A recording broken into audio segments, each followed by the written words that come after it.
Happy 42nd birthday, Raimi! Wow, you've really turned into a full-on old lady now, huh? Congrats on officially becoming a hag. Are you trying to celebrate me? Calling me a hag doesn't exactly scream warm wishes, Sarah. Oh, come on. I'm just being honest. I mean, from society's perspective, 42 is prime hag territory. No offense, sis, just facts. Sarah, stop it. I mean, look at you, completely left behind. You're in your 40s, still single, no partner in sight. Meanwhile, I, your younger sister, am married. I've got 2 adorable kids. I mean, it's almost tragic when you compare us. I'm fine with not being married. I never saw it as something I had to rush. Oh, please. You say that like you have a choice. Let's be real. You wish someone wanted to marry you. But who would, really? A 42-year-old parasite, unemployed and still living with mommy? Dream on. What did you just call me? A parasite. That's what people call women like you know, living rent-free at home, sucking off your parents while contributing nothing. A literal drain. Poor mom has to deal with your dead weight every day. Can you imagine how exhausting that must be? Excuse me? Yes, I still live at home, but I've always contributed. For years, I paid a significant amount of money into the household every month. I have never just freeloaded. Aw, past tense, huh? Because mom told me you're not paying anything now. You've been jobless for months, haven't you? She even used the word neat. What else did she say? Oh, let's see. She told me you got fired. Apparently your company finally realized what a burden you were. I mean, can you blame them? At 42, you're practically obsolete in the workforce. Of course they kicked you out. No one wants to deal with a slow, washed-up office lady. She told you that? Yep, and she cried while saying it. Said she doesn't know how she ended up with such a disgrace of a daughter. She's so ashamed. Said she wishes she could just swap you out for someone better. You're lying. Am I? Would you like me to forward you the voice message? Why would she say that? Because you are a disappointment, Raimi. Seriously, what are you even doing with your life? No job, no partner, no savings, no goals? It's pathetic. You're like one of those background characters in life who just kind of fade out. I can't believe how cruel you're being right now. Cruel? I'm doing you a favor. Someone needs to give you a wake-up call for your own sake and for Mom's. She's getting older, and I refuse to let my kids grow up thinking they'll have to take care of their weird, bitter old aunt who never left home. You have no right to talk to me like this. Oh, I have every right. I built a family. I pay my bills. I raised 2 kids. And you're a cautionary tale. I tell my daughter that if she doesn't get her act together, she'll end up like Auntie Raimi. No job, no husband, no direction. Alone. Sitting in the same bedroom she grew up in, surrounded by dusty books and expired dreams. Get out of my life, Sarah! You're mad because it's true. The truth hurts, doesn't it? You don't know anything about what I've been through. You don't know how hard I worked, how much I sacrificed. You just sit there in your smug little marriage bubble acting like you're better than me. Because I am better. And don't blame me for the choices you made. You stayed stuck. You let life pass you by. I chose to support Mom when you moved out and never looked back. I stayed because someone had to care for her when Dad died. You know that. But you call me a parasite? You've barely lifted a finger in this house in years. Don't try to play the martyr now. It's not working. I'm not trying to play anything, but you should remember families break apart over things like this. And if that happens, you'll be the one who caused it.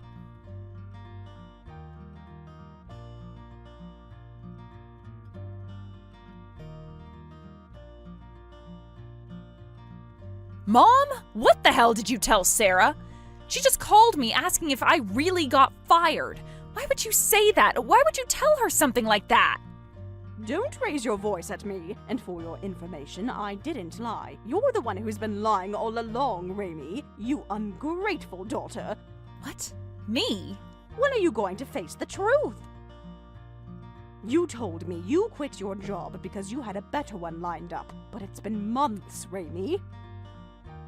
You're not working. You sleep all day, watch TV, and mope around this house like a ghost. Stop pretending. You were fired, weren't you? It's a misunderstanding, Mom. I do have another job offer. But after years of overworking myself, I needed a short break. So I negotiated a later start date. That's all. More lies. You said a short break, but it's been what, 4 months now? People in the neighborhood are talking. Just the other day, Mrs. Angie asked me if you were unemployed now. Do you know how humiliating that was? You didn't have to be humiliated. You could have just told her the truth, that I do have a job lined up. Nobody would believe that. And you know what? You've always been like this. Ever since you were a child, you've done nothing but bring shame to this family. Sometimes I wish I never gave birth to you. What? You heard me. You're a pathetic excuse for a daughter. Your sister got married in her 20s, gave us beautiful grandchildren, and now balances work and motherhood like a pro. She's accomplished, she's reliable, she's everything a mother could hope for. And you're 42, single, jobless, and hiding like a coward under our roof. I can't believe you're saying this to me. You've always favored Sarah, always. She could do no wrong in your eyes, and I was never praised, never once. You only ever yelled at me, blamed me, ignored anything I did right. Maybe because you never did anything worth praising. Sarah has always been sharp and confident. Even her daughter Sarah is remarkable. Smart, beautiful, obedient, just like I was at her age. She's already in the top 10 of her grade every year. Now that's a child to be proud of. And who do you think helped her study?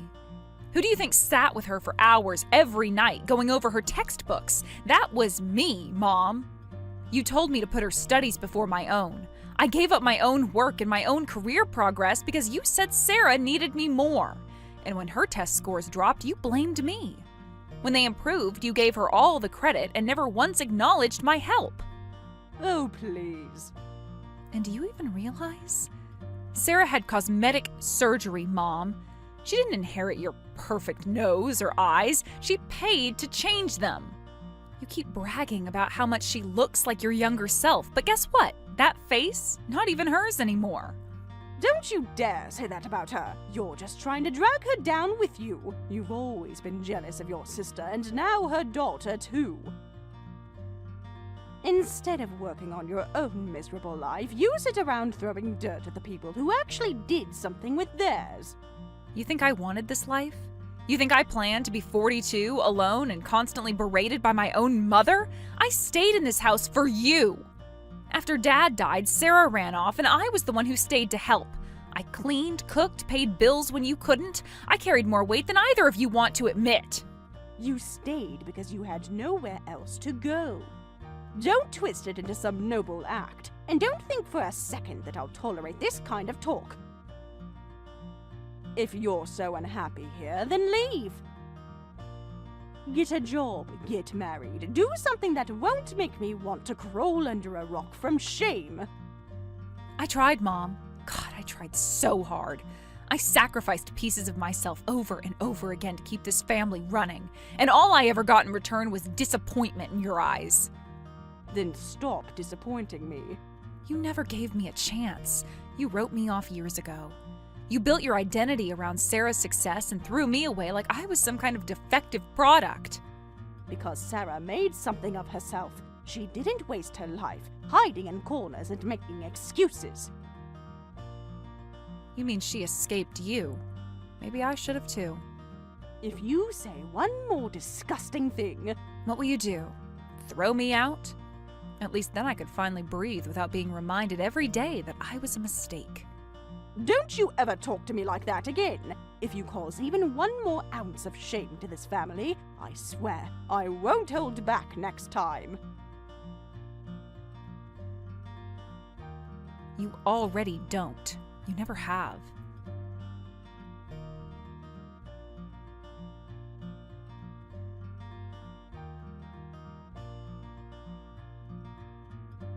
Grammy, doing okay out there? I bet you're freaking out right now, standing outside and realizing you can't even get into the house anymore. Classic. Wait, how did you know? I just got back from a solo hot spring trip yesterday. I walk up to the front door and it won't open. Don't tell me. You changed the locks? Ding ding ding, we have a winner. Yeah, I changed them. The real estate agent said we had to switch them out when we sold the place. Apparently, the new owners don't want ex-tenants sneaking back in. Go figure. Sold? What do you mean? Sold the house? You actually went ahead and sold our family home without telling me? Yep, sold it while you were off soaking in mineral water and pretending life was fine. So yeah, you don't live there anymore. You're joking. You seriously sold the house behind my back? What about all my stuff? Oh, your stuff? Well, since you weren't around, and honestly, it was a lot of junk, I just sold it too. It was easier that way, less clutter for the new buyers. Are you actually insane? You waited until I left for a trip. Planned the whole thing, didn't you? What can I say? You finally took my advice for once. Go enjoy a vacation, clear your head, right? Perfect window of opportunity. I'll admit, I'm impressed with myself. Wish I could have seen your face when the door didn't open, though. Bet that was priceless. Unbelievable. You're making a joke out of this like it's nothing. Where are Mom and Dad now? Where did they move? Now, why would I tell you that? Let's be clear. Our new house doesn't include you. You're not invited. Wait, you're living with them? Surprise! They asked me to move in after we sold the old place. They wanted a fresh start and figured, hey, why not build a brand new house and live together again? And guess what? I didn't pay a dime. They covered everything. You've got to be kidding me. Not even a little. It pays to be the favorite, doesn't it? New house, free childcare help, home-cooked meals. I hit the jackpot. Of course they're enjoying it. They finally got rid of the daughter who spoke her mind and kept the one who always played the perfect angel. Obviously, compared to the depressing days of living with a broke, unemployed, constantly moaning leech, this is heaven for them. Maybe it is. I won't lie, this is a messed up way for everything to unfold, but I guess it's also oddly fitting. So I just have one question. Now that you're living together, you're going to take care of them, right? I mean, long term, even when they get older and need support, caregiving, medical, everything? Of course. I mean, they gave me this beautiful house, cover most of our expenses, and practically treat me like royalty. It's the least I can do. Then thank you. Honestly, for taking over that burden, you have no idea how heavy it was. Burden? Oh, please. You didn't have a job, remember? It's not like you were working overtime. You're wrong. I might not have had a job the last few months, but before that, I was working non-stop. I saved up while living at home, no rent, no luxuries, just grinding. And guess what? I bought my own place. You bought a house? Nice delusion, sis. You've officially lost it. A broke parasite like you couldn't afford a shed. I did. It's modest but cozy, has radiant heating, beautiful insulation for winter, and best of all, no parents nagging at me. Wait, are you serious? Dead serious. While you were busy playing Queen Bee, I moved toward actual freedom. The house is near that hot spring area I visited. I fell in love with the town, looked up real estate for fun, and found a gem. Signed the papers on the last day of my trip. You bought a house on vacation? Spontaneous decisions aren't always bad. I finally get to spend my money on my life, not funding someone else's expensive tastes. Wait, what do you mean? Oh, you didn't know? Mom and Dad were bleeding me dry.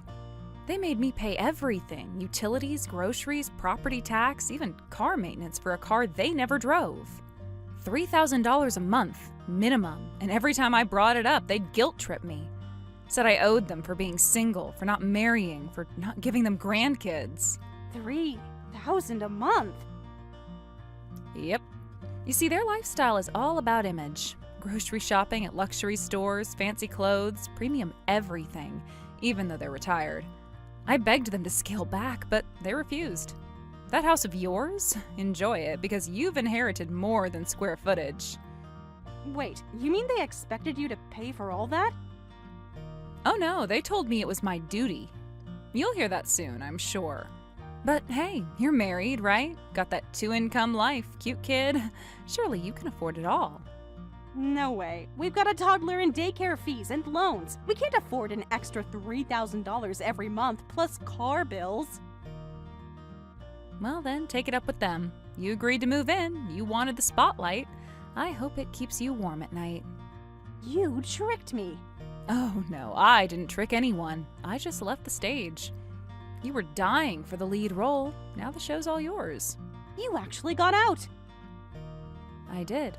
And now, for the first time in years, I can finally breathe. Good luck, little sister. You're going to need it.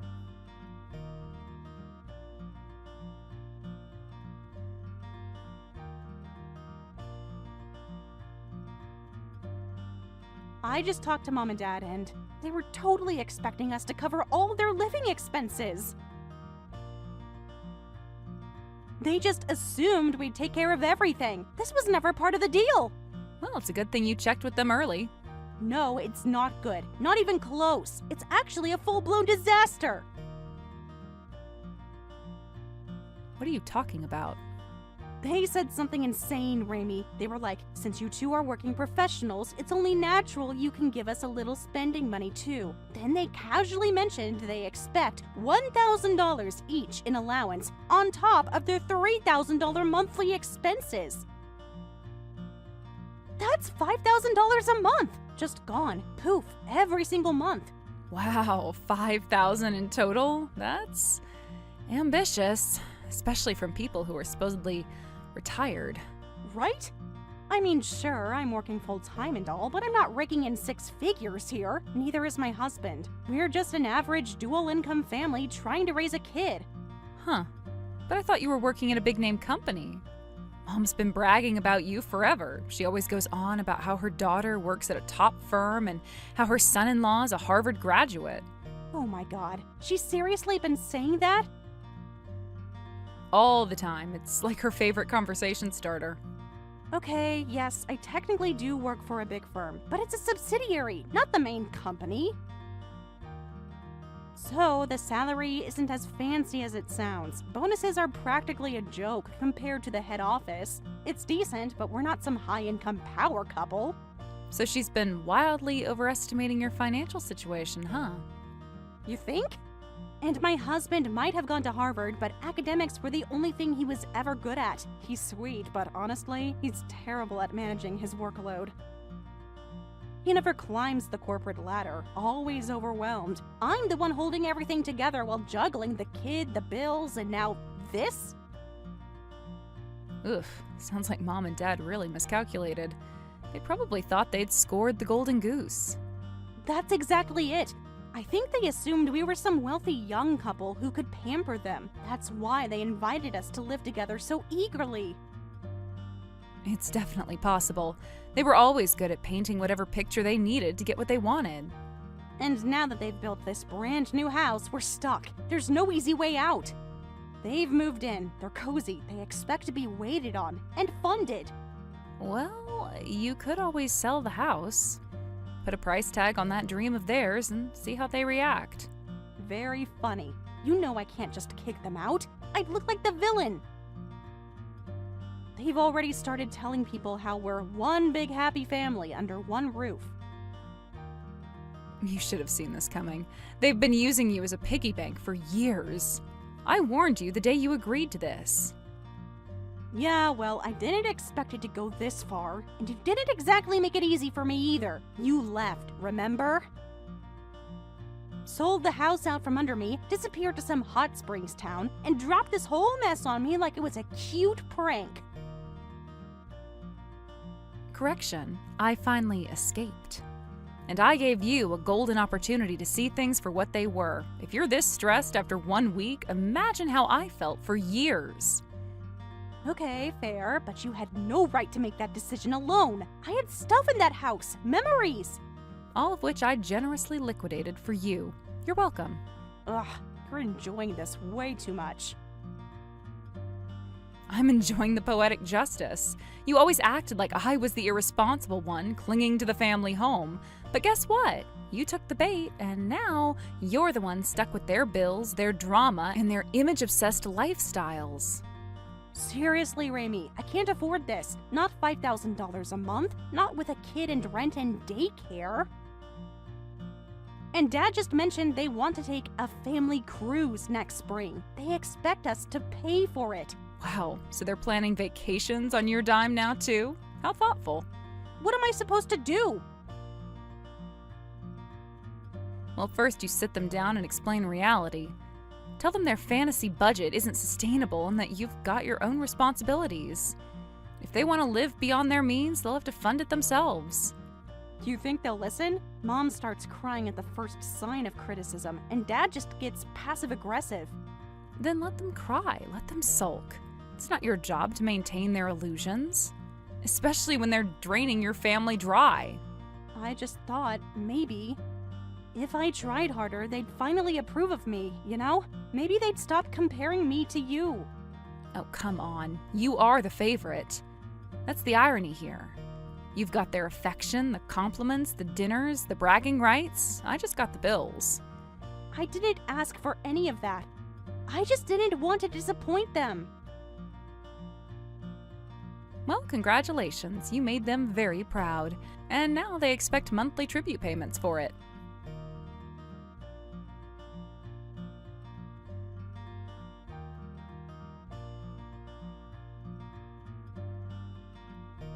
I'm coming over to your house right now, so hurry up and give me the address of that fancy house you bought. The co-living arrangement with Sarah is officially over.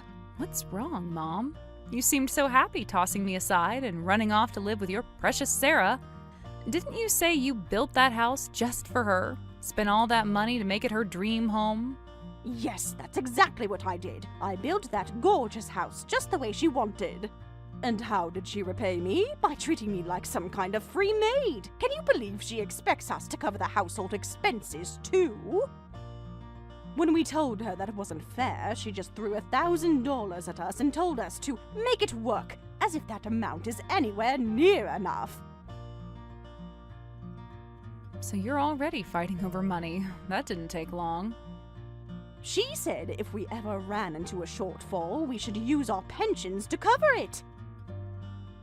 And she wants us to handle all the housework and take care of the baby while she and her husband work full-time. I swear she's treating us like servants. Funny, that sounds awfully familiar. I've already lived that life for years. You just didn't want to see it. You two left everything to me while you sat back and relaxed. You didn't even step foot in the kitchen for years, and now you're surprised it's happening again? I also heard something else from Sarah. Turns out you did find a new job, didn't you? And not just any job, a remote job with a really good company. That kind of position is highly competitive. You must be earning quite a bit. What are you getting at? Oh, and Sarah also mentioned the house you bought is beautiful. She said it even has a wood-burning stove. That's so trendy right now. Very chic. I could brag about it to my friends, you know. Come on, give me the address already. No, absolutely not. Why would I share my address with you, of all people? This house is my fresh start, and part of that is cutting all ties with you. Wait, what? You heard me. I'm severing our relationship. You don't get to kick me out of my childhood home while I was away traveling and then come crawling back the second Sarah disappoints you. You've made it clear, for years, that I was the disposable daughter. You had Sarah, and that was all you needed, right? Don't say such sad things. You're still our daughter, too. You've always been important to us.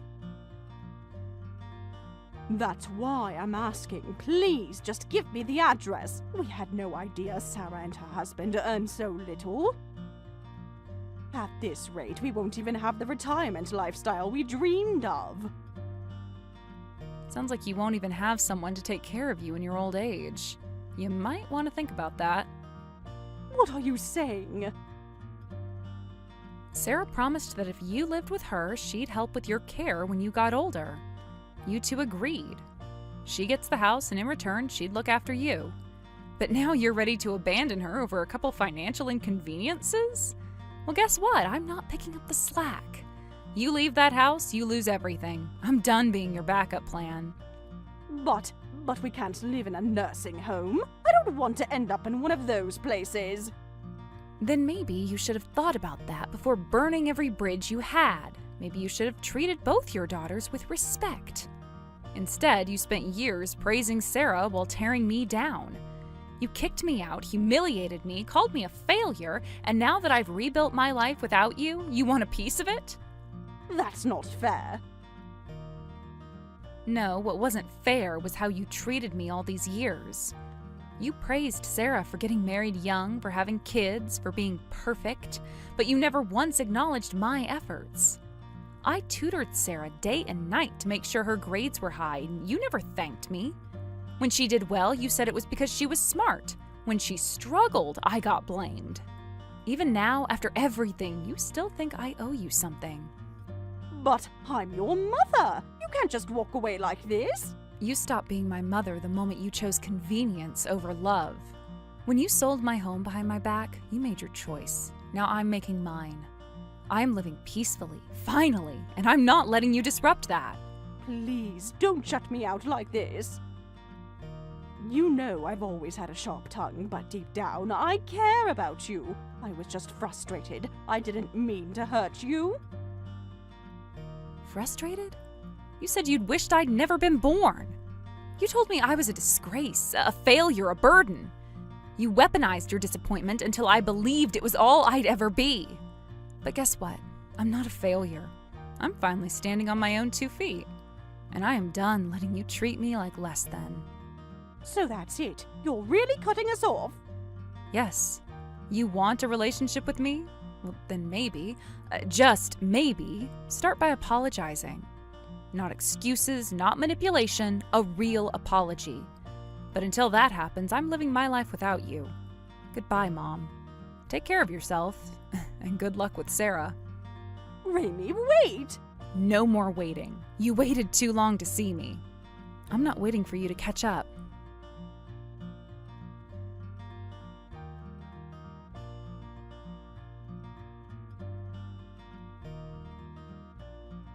My parents quietly returned to live with my younger sister and her family, settling back into the house that caused so much conflict. Not long after, they all sat down to discuss how their life together would work moving forward, but as expected, every conversation ended in a stalemate.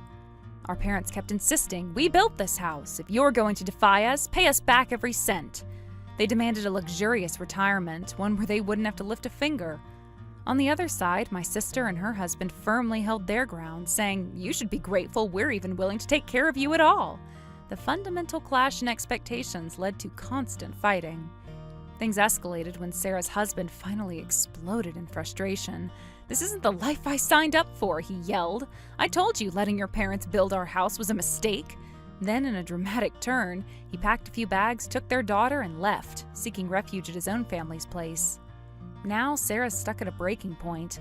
Her parents are still under her roof, unwilling to budge on their entitled demands, while her husband has drawn a line in the sand.